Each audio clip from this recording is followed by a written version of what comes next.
haven't done one of these videos in a while and they're one of my favorites to make. So today I'm jumping you into a vlog where I read new thriller and horror books. I'm actually re-recording this intro. You're gonna see me look just like this at the end of this video too because I just finished the vlog, but let me tell you, you're in for a treat. I have a lot of good reads during this vlog, some cozy moments too, because I set up for Christmas, I had Thanksgiving. It's just a really fun vlog. I don't wanna chat too long, I'm gonna send you right into it, but I'll let you know what I'm planning on reading in this vlog, which you probably also saw in the thumbnail, but we're gonna be reading Jackal, which is a debut horror/thriller book that is about this Black woman returning home to her small town where Black girls keep going missing in the woods and she's trying to figure out what's going on. Then we have A Sliver of Darkness, which is the debut short story collection from one of my favorite authors, CJ Tudor. These are a mix of thriller, horror, mystery short stories. Some of them are quirky and fun and weird. And then we have Secluded Cabin Sleep 6, which is a story where these couples go on this remote little vacation to this cabin in the woods where they don't have any phone service. There's a storm, they get stuck there, and they've all got some secrets. Some people may be watching them, there may be some schemes happening, and you don't know what's gonna happen by the end of the vacation. So that's the plan. I'll send you back in time so you can see when I was starting Jackal.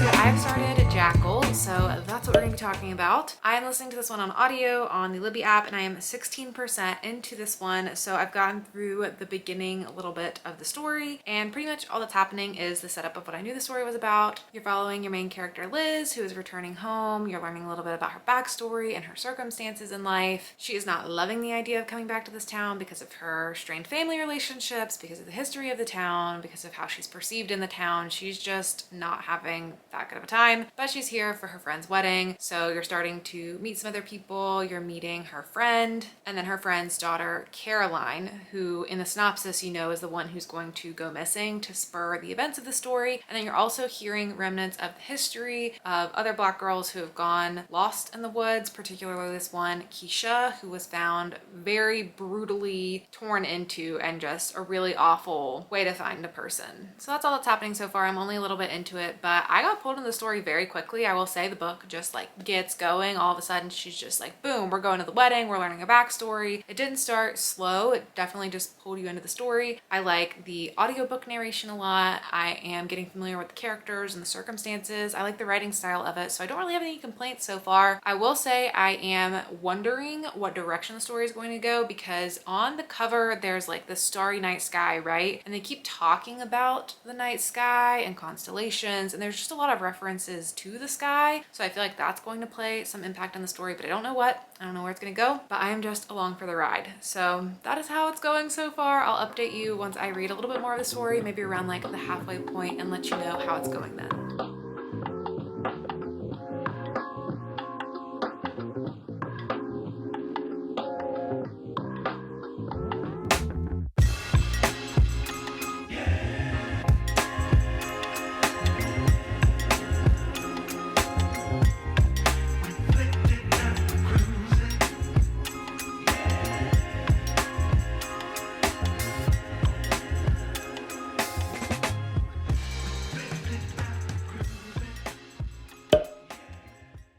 So I am 66% of the way through Jackal, so a little bit over the halfway point, and I wanted to give a midway update before I get to the end of the story. I honestly don't have a lot to say. I feel like not a lot's really happening in the story. It's pretty much just the synopsis of what you know to expect in the story, that Black girls keep going missing in the woods and your main character is trying to figure out why. And she's gathering different pieces of data. She's talking to other people, and it seems like there may be a supernatural explanation going on, potentially, just with the way certain things are hinted at. I feel like this is gonna have a weird explanation. So I do feel like the ending's gonna kind of make or break the story with the way things all get explained. I do kind of wish more was happening in the story right now. I mean, there are things happening, but it just doesn't feel super thrillery. And I guess this is mostly a thriller because it was categorized as a thriller in the Goodreads Choice Awards, which we all know Goodreads categorization isn't always correct,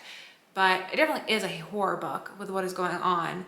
But did it try to be a thriller too? Is it trying to be thrillery and have twists? I don't know. I feel like reading it in the context of it being a horror book fits more with the expectations of the book. So I feel like I would probably categorize it as horror. I'm just rambling at this point. I feel fine about the story so far. Like, I'm intrigued, I'm interested to know what's going on, but there's not a whole lot else hooking me at this point. So I don't know, we'll see how it ends. And once I know what the explanation of everything is, maybe I'll have a different feeling about the story, or I'll feel more confident. And if I like it or not, I don't know. I'm just kind of like in the middle right now, but I'll let you know when I finish it.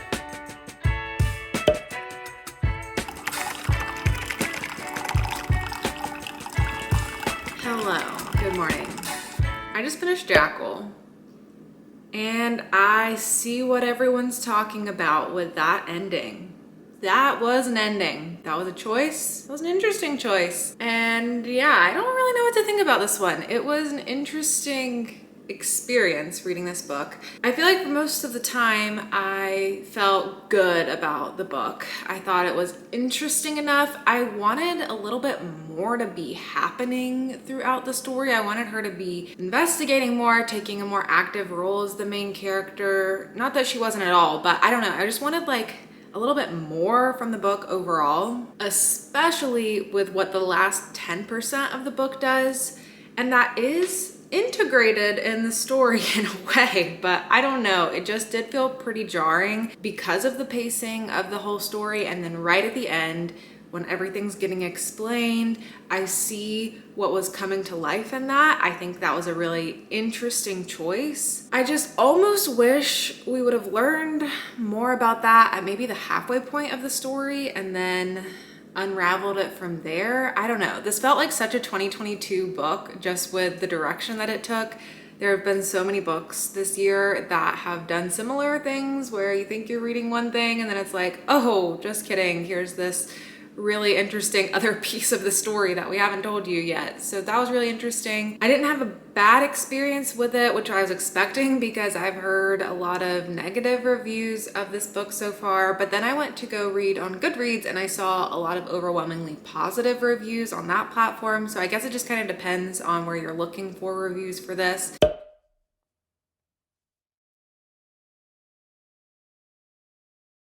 I feel like I'm gonna fall like right in the middle. I thought it was okay, good in some ways, not so good in other ways. I do feel like this is a book that would be better on a reread, for me at least. I feel like now that I know what was going on, I could reread it and it would be interesting to pick up the pieces along the way, which is kind of why I wish the explanation you got at the end would have come more around the midway point of the book so you can kind of start to piece it together. Also, my experience could have been altered because I did this whole book on audiobook and I didn't have any physical source to reference, a physical book or an ebook or otherwise. And as much as I can comprehend an audiobook, I do sometimes feel like I missed a little bit of the story if I didn't have anything to ever look at. There were particular lines I wanted to read again, but it's just not the same for me when I'm like going back on an audiobook to re-listen to a scene as it is when I'm physically looking at the text. So I do feel like my enjoyment and comprehension was a step down because I did the audiobook, which is just a personal thing. I thought the audiobook was great narration. It's got multiple voice actors in it. It did a good job. It just always isn't the best experience for me to only listen to an audiobook the whole way through. I really like to have both, if I can, an audiobook and a physical text to look at, whether it's a book or an ebook. But yeah, I don't know. I feel like this is gonna be a really interesting one to see in book club discussions. This is Gabby's book club pick for the Book Troop book club this month, so I am looking forward to hearing the discussions in that live show because I do feel like there's a lot you can talk about and unpack. I do think this book did a good job with building social commentary around it. I just think it could have done a little bit more even if you had just brought that ending in earlier in the book. But yeah, it does a good job depicting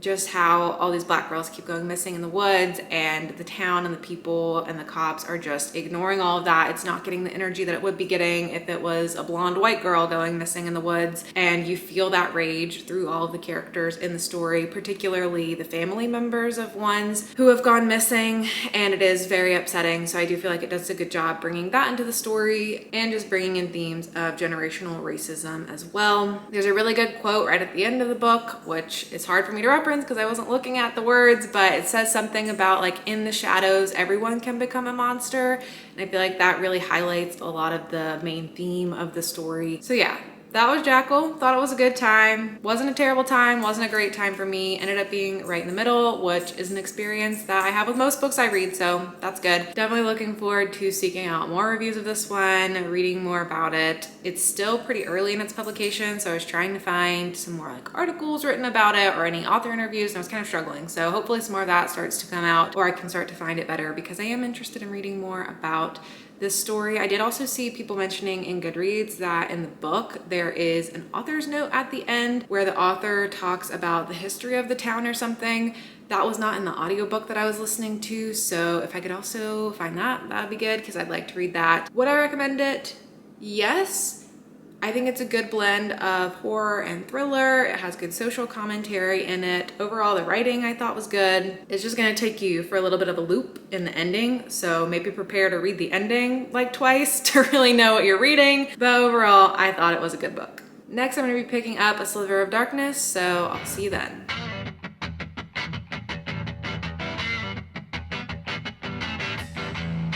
All right, hello. You may recognize this setup because this was my setup for my first update of Jackal, which I just filmed, and now I'm doing my first update of A Sliver of Darkness. That is because I'm kind of reading them parallel, but I decided to edit the vlog in a way that you could watch one at a time and not get too mishmashy. So it's gonna be a chaotic experience for me, but hopefully it should be a seamless experience for you. I read the first story of A Sliver of Darkness last night, so I wanted to update you on how that first story went, and I figured I would just update you after every single story. Since it's an anthology, I'll give quick little brief updates for each story, and then you'll hear how I feel about all of them, and then maybe at the end I can stack rank them, which ones were my favorites or my least favorite, and then we can look at it all like that as well. So this anthology begins with an introduction where CJ Tudor talks about the circumstances of why she wrote the short story collection, because it is her debut anthology collection, so it does kind of make you wonder why this instead of a novel. And in that introduction she talks about how in 2021 her father passed away, and that was a really difficult time for her, and during that time she was working on her next novel, but it just ended up not being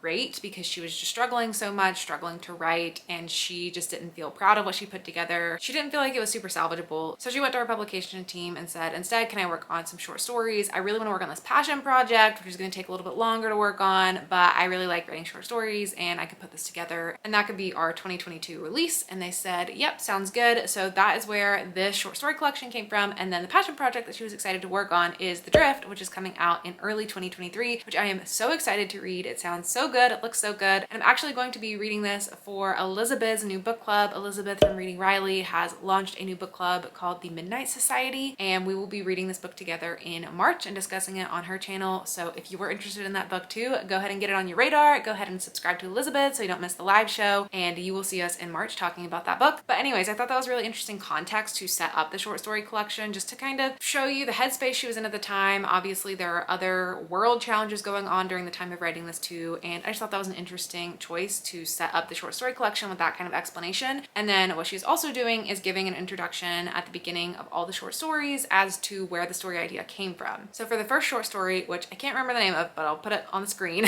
she writes an introduction talking about how she came up with this idea when she was on a cruise with her family. She doesn't explicitly say it was a Disney cruise, but she's like, think mouse, it was a big entertainment company. So she was on a Disney cruise with her family, and she was talking to her husband, I believe he's her husband, and they were talking about the pandemic and just like having these hypothetical conversations, and he said something about, oh, you know, in a pandemic you could just put everyone on a cruise ship and then they're all separate from there and people could just live on a cruise ship. So that sparked the idea for this first story, which is about this world where these people live on these cruise ships. The earth is not inhabitable. There has been a disease that has broken out, and so people are on these different cruise ships that go in different circles, occasionally hit landfall for some resources and things that they need, but the people who live on the ship cannot leave the ship. And you're following this main character who is turning 75 years old, and at 75 she's going to hit retirement, which isn't a great connotation of an event when you are living in this world. But right when all this is happening, someone ends up murdered on the cruise ship too, which really just starts to shake things up. I don't want to say too much about what these stories are about because they are short stories, so I don't want to give away too much, but I thought this one was super interesting. It was a very compelling idea. I don't really have a lot of experience reading mysteries or thrillers in short story form. I read horror in short story form way more often and then something with a mystery or thriller element. So it was super interesting how that was able to be explored in such a short amount of time. I wasn't obsessed with the story. I thought the writing was fine. I just didn't feel a lot of passion to it. The best thing about this short story for me was the concept of it. I found to be super interesting, but I don't think this is going to be a standout for me in the collection. It did have a little bit of a dystopian sci-fi feel because of the circumstances of what the story was about, which is not something I've really read from CJ Tudor before. Kind of a little bit in The Other People, but not really in this way. So that was a really interesting thing to see from her, and I'm excited to keep reading stories and see what they're all like in the collection. The next story in A Sliver of Darkness was called The Block, and this one ended up being one of my least favorite stories in the collection. In this story, you're following a group of kids who are going to break into this abandoned building, and that's pretty much all that happens. Something spooky happens, and it just wasn't super satisfying to me. I didn't love the tone of it. I don't typically enjoy stories following groups of young boys. CJ Tudor's written this before with Chalkman, and The Hiding Place also has some flashbacks with the main character when he was a young boy with a group of boys, I believe, and that's just not my favorite thing to read. It reads very much like Stephen King to me, and I don't know, just not my favorite thing, so I didn't end up loving that one. The third story was called Runaway Blues, and it was funny because this one actually started with an introduction from CJ Tudor where she said this is her most King-esque story yet, in her opinion. She feels like this really draws on inspiration from Stephen King, and she said sometimes you get a voice in your head with a character that you're writing, and with this story in particular, the character she had stuck in her head was Morgan Freeman from The Shawshank Redemption. I actually really ended up enjoying this one. It has more of a noir style to it, which isn't something I typically enjoy, but this one just had really great atmosphere and tone. You're following this couple who goes to this jazz club, and there's this singer performing there who everyone calls the Fat Man. It's actually ironic because he's very skinny and everyone calls him the Fat Man. The singer ends up developing a close relationship with the couple. They learn about what's going on in his life, and the story takes some dark twists and turns along the way. I really enjoyed this as a short story. I think it packed a lot within it, packed a lot of atmosphere, it packed a lot of twists. It was interesting. I really liked the direction that it went. My only complaint with this one is I didn't fully buy into all of the character motives, into why they were making certain decisions, particularly the main character, and a little bit more explanation or reason to believe their motives would have been nice, but it's a short story, so overall it was pretty good. The fourth story was called The Completion, and in this one you're following this realtor who's trying to sell this rich guy's house who has a history of being really difficult and playing games with people that he's working with. The realtor tells this rich man that he'll do anything to close the deal on this house just to get to the completion, and the rich man pulls a "oh, anything" kind of question back to him. And this one takes a really interesting and weird turn. It is a very weird story. It's very over the top, kind of corny, but I had fun with it in the short story form. It's not a favorite of mine in this collection, but this one was closer to the top. The fifth story was definitely one of my least favorites in the collection. This is The Lion at the Gate. In the introduction for this story, CJ Tudor explains the inspiration that she got for this story was that one day she saw this lion graffiti on this wall. A little bit later, she saw it again, and it had subtly changed as if the artist had come back and redone it. And then one day she came back and it was completely gone, and she thought, what if that was actually coming to life and really happening on its own, hence this short story.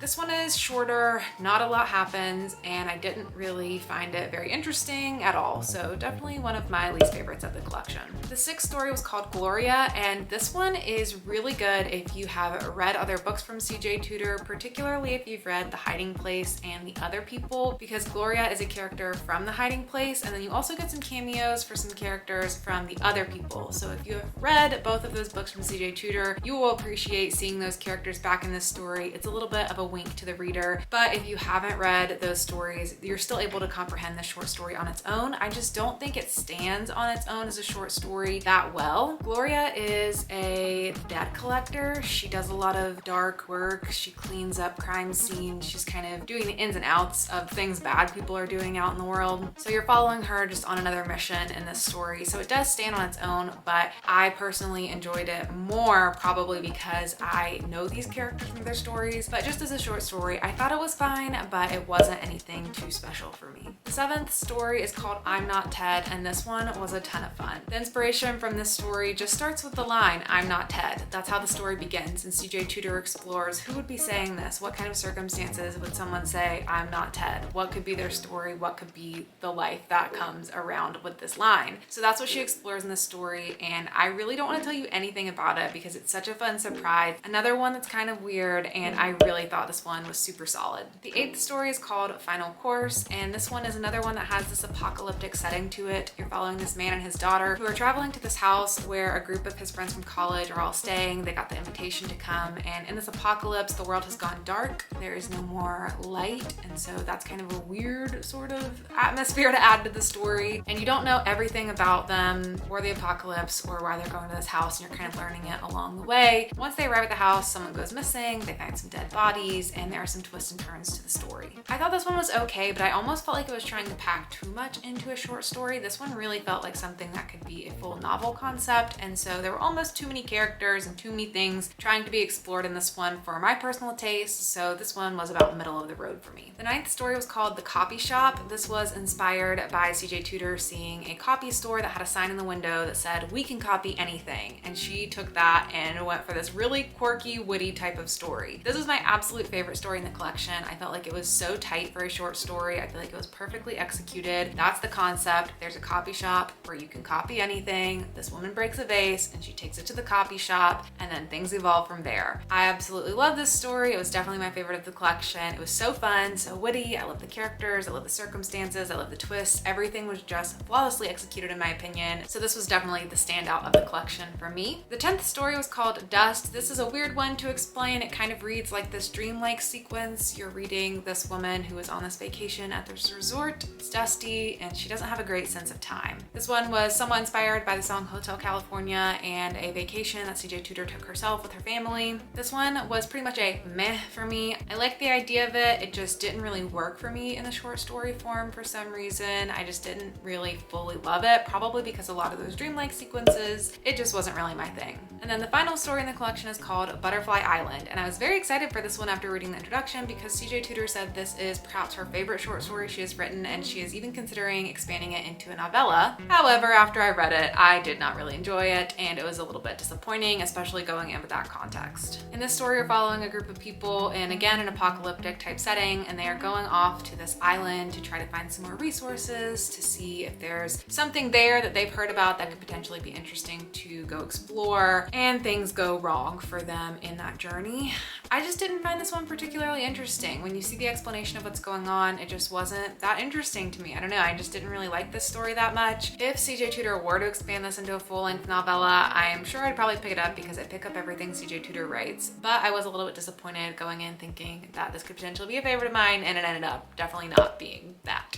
So these are all my rankings for all of the stories in A Sliver of Darkness. Overall, I really had a great time with this short story collection. It can be really hard for me to enjoy short story collections sometimes. I don't know, I'm just kind of exploring what I do and what I don't like. But what I am learning is that I am having better success reading short story collections that all come from the same author. So I'm really glad that this one went so well for me. I feel like it's hard to find a 5-star short story collection because there's probably gonna be some hits and misses in the stories for you. So this wasn't a 5-star for me, but it would probably be a 4-star. I mean, I really enjoyed most of the stories in it. There were only a few that I would give like a thumbs down for my own personal enjoyment. There were some that I really love that will stick with me for a while. And out of some of my favorite stories like The Copy Shop, I could definitely see myself reading that one over and over and over again because it was just so much fun. I feel like this was a really interesting showcase of CJ Tudor's style because you see some things that feel like some of her other books and things that she's written, but you also read some things that feel completely new and fresh for her. Some of the witty, quirkier, weirder stories are just not something I've really seen in CJ Tudor's novels, and it was really cool to see that from her, and I really hope that we start to see more of that incorporated in her novels because she has some really interesting ideas, and she's just really good at packing a really tight story. Like, she can put a mystery in like a 10-page short story, and it's compelling, and there's twists and turns, and you're surprised by the end. I mean, I just don't have many other examples of authors who can do that. So I really recommend this collection. I really recommend CJ Tudor's works as a whole. I really have enjoyed everything that I've read from CJ Tudor, and I am all the more excited to read The Drift in March when it comes out. Next up, I'm going to be reading Secluded Cabin Sleep 6, so I'll send you that way.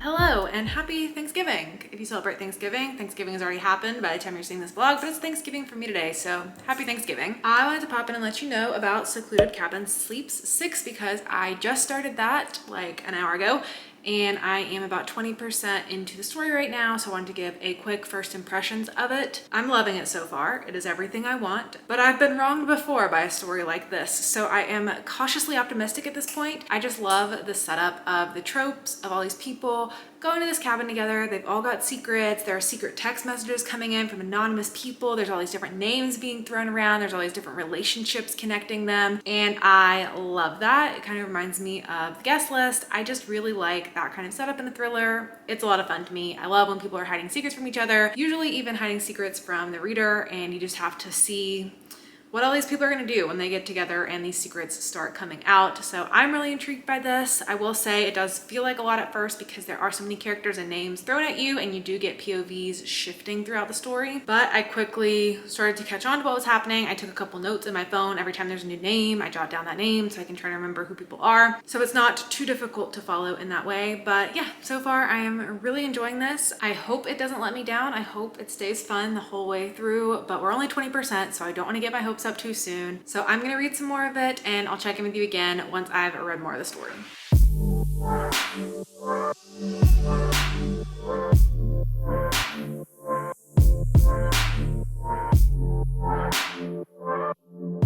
Hello, I finished Secluded Cabin, Sleep 6. I was going to update you along the way of reading this one, but my library hold was getting close to ending. I only had a couple hours left. It's literally, I have 3 hours left to read this book where I am today, so I was cutting it kind of close, and I just needed to power through instead of stopping and updating and worrying about all of that. I would have had a lot to say in the midway point though, because there was a lot happening in this book, and I was having a lot of thoughts and feelings along the way, but I can recount them because it's all super fresh because I just read from like 66% to the end all super quickly. I will say overall I enjoyed this book for what it was. It wasn't what I thought I was getting out of this book, and with the twist that ends up coming and what the story ends up being about, I wish it would have fully committed to that, because this book takes a turn and the story that it's telling is super interesting. It's a very compelling idea, but you have no idea that's what it's going to be about based on the title, based on the synopsis, based off of this super tropey setup of them being in this locked room mystery. They're caught in a rainstorm at this cabin. Everyone's got secrets. I just expect one type of thing with that sort of story setup, and I expect to learn some family secrets. I expect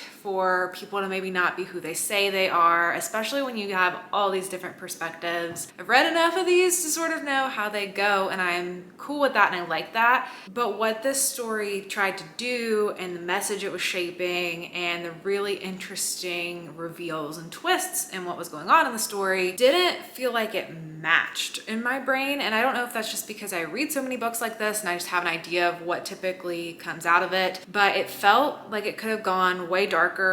I mean, it was very dark. What happened was very dark, and it felt like it could have really done something with that. So it just threw me off with the disconnect there. And I'll talk in spoilers in a little bit when I'm done with this segment so that you can skip over them if you do not want to know spoilers, and I'll have it clearly labeled, so don't worry about that. This is still going to be non-spoilery, but that's important to know why I'm not loving it, because I like the ideas of it. It was interesting, it was unique, it was surprising, but it didn't start that way. And so that just felt weird to me. I wanted something just tropey and fun. Like, I just want to be stormed in a cabin and people go missing and secrets start popping up, and that is what happened, but I don't know, something about it just felt a little bit different for me. There's a lot of characters and it is kind of hard to keep up with them, especially with some certain perspectives that you have no idea how they're connected to the story and trying to figure that out.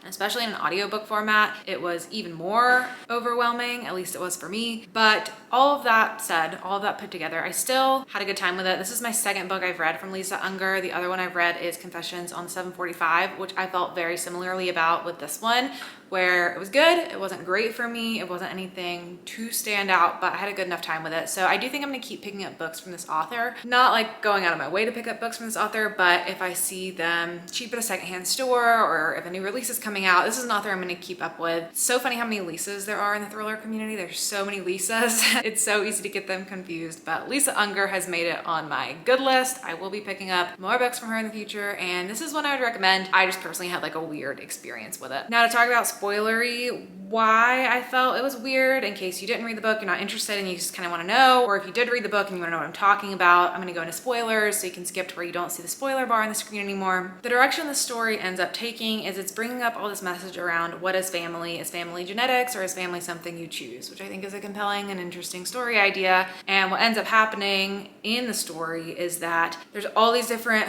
people who in one way or another are not sure about their genetics. Like it all starts with getting this genetics test for Christmas to this family and they're like, why did you get this? And then what's going on? And anyway, moral of the story is there's just like all these people who either don't know that their parents are not their biological parents, or they do know their parents are not their biological parents, but they don't know who is, or they've been told that they had a biological father who was a sperm donor. There's just all these different storylines mixed into it, depending on what perspective you're in. And what ended up happening was there was this man who was a serial rapist and murderer who got a lot of women pregnant, and these are the offspring of that circumstance. One of the people is convinced that she needs to clean the gene pool and kill people who are descendants of this awful rapist to clean the gene pool. And so she decides to start targeting them and killing them. One of the main characters you're following is actually also a super evil person, and he ends up being a main target of this.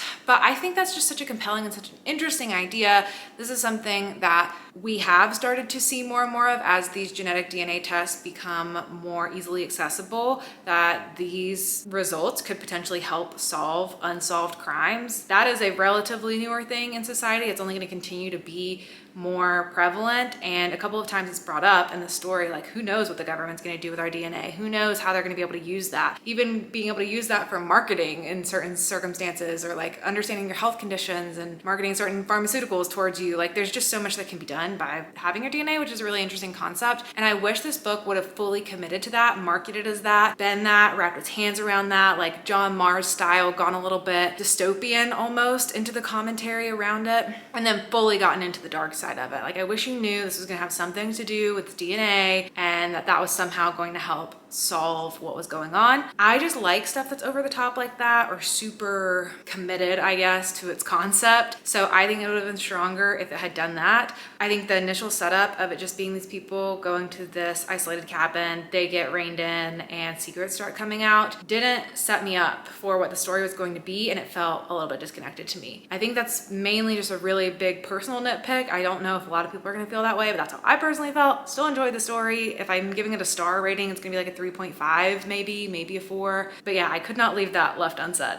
So that is it for this vlog, reading new thriller and horror book releases. Overall, it was a really successful little group of reading. I ended up enjoying everything that I read. We had Jackal, which was a very interesting blend of thriller and horror with a lot of social commentary behind it, a debut author who will be someone to look out for in the future, and a book that would be great for a book club discussion because I do feel like there's a lot to unpack and say about it. Then we had A Sliver of Darkness, which was the debut short story collection from CJ Tudor. Lots of fun stories in there, only a couple that I didn't really love. Could be a good place to start if you haven't read anything from CJ Tudor yet and you want to read some short stories to explore her writing style, although I will say some of the stuff was way quirkier than I expected it to be, but I think that was a ton of fun and hopefully is a reflection of where CJ Tudor's writing is going to continue to evolve. And then Secluded Cabin Sleeps 6, which was a very interesting one, took me for a journey I wasn't quite expecting, but I still ended up having a good time with it. Let me know down in the comments below if you've read any of these books. Let me know what you think about them. We can chat about them down below. But that is it for me. Thank you so much for watching, and I'll see you all in my next video.